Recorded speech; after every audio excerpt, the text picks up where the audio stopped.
Merci déjà de l'opportunité. Effectivement, nous célébrons aujourd'hui la Journée internationale des droits de l'homme, mais également la fin de la campagne des 16 jours d'activisme de lutte contre les violences faites aux femmes, sinon basées sur le genre. Donc nous avons orangé le monde pendant 16 jours du 25 novembre au 10 décembre. Et aujourd'hui, nous sommes là aussi pour faire le bilan de cette campagne au niveau national, régional et international. Effectivement, j'ai pris part au 5e forum africain annuel sur les femmes, la paix et la sécurité, qui relève de la mise en œuvre de l'agenda Femmes, Paix et Sécurité au niveau de l'Union africaine, en rapport bien sûr avec les Nations Unies. Et au cours de ce grand rendez-vous africain et même mondial, parce que nous avions également des femmes et des experts qui revenaient d'autres continents, c'était vraiment l'occasion de faire le bilan de la mise en œuvre de la résolution 1325 du Conseil de sécurité des Nations Unies de l'an 2000 sur les femmes, la paix et la sécurité. Cette résolution est vraiment emblématique parce que c'est le fruit du travail de plaidoyer des femmes et elle a été adoptée à l'unanimité par tous les États, dont le Gabon. En 2025, on va célébrer à New York et dans le monde les 25 ans de cette résolution et les 30 ans de Benjin. Donc c'était l'occasion de voir est-ce que dans les différents pays, cette résolution est mise en œuvre, est-ce qu'elle a également apporté les résultats escomptés, parce que l'idée principale de cette résolution, c'était de faire en sorte que les femmes soient associées aux tables de négociation, qu'elles soient davantage présentes dans les sphères décisionnelles. Et pour le compte du Gabon, effectivement, avec les expériences des autres pays, il fallait partager notre expérience. Et je peux dire que la résolution 1325 a été mise en œuvre dans ce pays et depuis 2020, nous avions un plan d'action national des femmes pour la paix 2020-2023.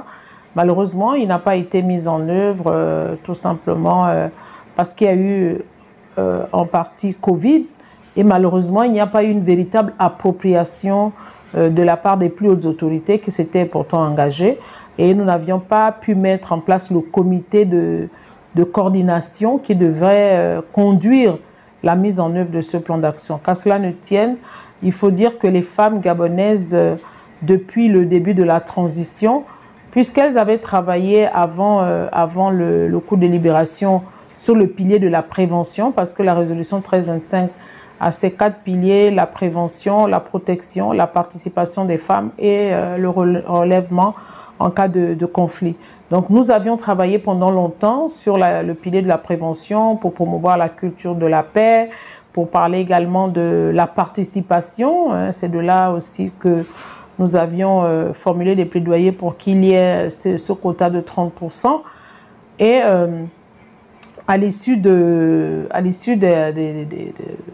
coup de libération, dès le 2 septembre, les femmes, sur la base de cette résolution, ont commencé premièrement à formuler des plaidoyers pour l'inclusion, qu'il fallait qu'il y ait des femmes dans toutes les institutions de la transition. Et également, elles ont commencé à faire un travail de diplomatie citoyenne auprès des organismes régionaux, internationaux, dans les forats, pour demander à toute la communauté internationale d'accompagner le Gabon, parce que ce coup de libération était aussi l'expression de la volonté du peuple, bien que ce soit une prise de pouvoir non constitutionnelle, mais c'était vraiment le moindre mal. Donc, au cours de ce forum de haut niveau, qui a vu la participation, bien sûr, c'était déjà à l'invitation de l'envoyé spécial de l'Union africaine auprès des Nations Unies sur les questions des femmes, paix et sécurité. Donc, c'est cette éminente personnalité qui gère cet agenda femmes, paix et sécurité. Nous avons eu des femmes de très haut niveau comme Madame Zouma, ancienne présidente de la Commission de l'Union africaine. Nous avons eu la participation de Madame la Présidente, son Excellence Sirleaf. En tout cas, des femmes qui ont beaucoup d'expérience et qui ont œuvré dans les questions de paix et sécurité. Et le Gabon peut également se féliciter, les femmes gabonaises, parce que nous avons vu qu'il y a eu une inclusion des femmes, même si ce n'est pas à hauteur de 30% minimum comme c'était prévu dans les textes, mais nous voyons que les femmes sont effectivement associées au processus de transition.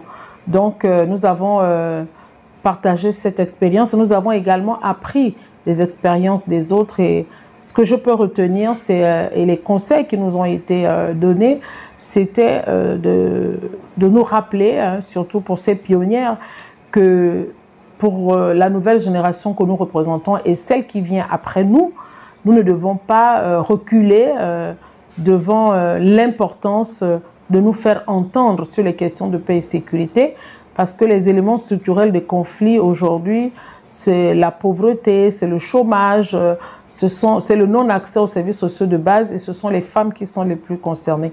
Et en cas de conflit armé, les femmes sont souvent les premières victimes. Donc on ne doit plus les considérer comme des victimes, mais également comme des actrices. Et lorsqu'elles sont à la table des décisions, elles portent effectivement ce regard vraiment de la société. Et permettez-moi, pour avoir été également formée par l'Union africaine au niveau de l'AE sur la médiation, on nous avait appris que dans les 6 piliers de pouvoir, nous avions en premier point la bureaucratie, donc l'administration, en deuxième point l'obéissance civile, ensuite la sécurité, la défense, le travail, également l'économie. Donc c'est pour montrer l'importance de la prise en compte du citoyen, des besoins élémentaires vraiment des citoyens, et les femmes sont les plus concernées. Donc le Gabon peut également se réjouir de ce qu'il respecte, hein, notamment le comité de transition pour la restauration des institutions, respecte le chronogramme et a une ferme volonté de revenir à l'ordre constitutionnel. Donc les femmes, pour ce bilan, de manière générale, hein, sur l'ensemble du continent, la résolution n'est pas... Il n'y a pas une véritable appropriation de cette résolution par les dirigeants, et c'est le plaidoyer qui va être formulé en 2025 au niveau des Nations Unies à New York, pour que les gouvernants puissent véritablement porter davantage. Il y a eu des choses qui ont été faites. Si on prend la région de l'Afrique centrale avec la CEAC, nous avons aujourd'hui un plan d'action régional sur la résolution 1325. Nous avons un réseau des femmes médiatrices de paix de la CEAC dont découle le réseau national gabonais. Voilà déjà aussi quelque chose pour laquelle nous devons être fiers, parce que le Gabon est le premier pays à avoir mis en place son réseau national des femmes médiatrices de paix. Sauf qu'il n'y a pas ce travail synergique entre la société civile, les gouvernants et toutes les autres parties prenantes. Nous saluons les efforts du président de la transition, président de la République aujourd'hui, parce qu'on voit que la société civile déjà a été institutionnalisée comme un acteur de la démocratie dans la Constitution. Nous avons vu également l'égal accès des femmes et des hommes aux mandats électoraux, aux fonctions politiques et administratives et professionnelles qui a été également acté. Ce sont des grandes avancées.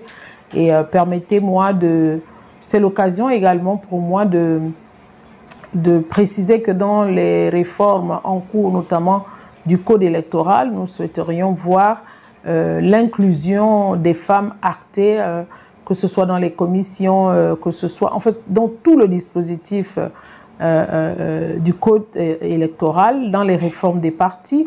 Il faudrait que la prise en compte de la dimension genre ressorte pour qu'on puisse atteindre véritablement les résultats tels que mentionnés dans la Constitution. Nous avons également obtenu au dialogue national inclusif la représentativité du quota minimum de 40%. Donc avant d'atteindre certainement l'égalité, nous partirons de 40% au lieu de 30% comme avant. Donc tout ça, ça doit être traduit par les textes. Donc l'expérience du Gabon est une assez bonne expérience, mais il a été demandé que les femmes soient plus audacieuses, plus courageuses, plus organisées, hein, pour avoir une meilleure place et jouer un plus grand rôle, parce que sans la paix, nous ne pouvons pas bâtir nos nations.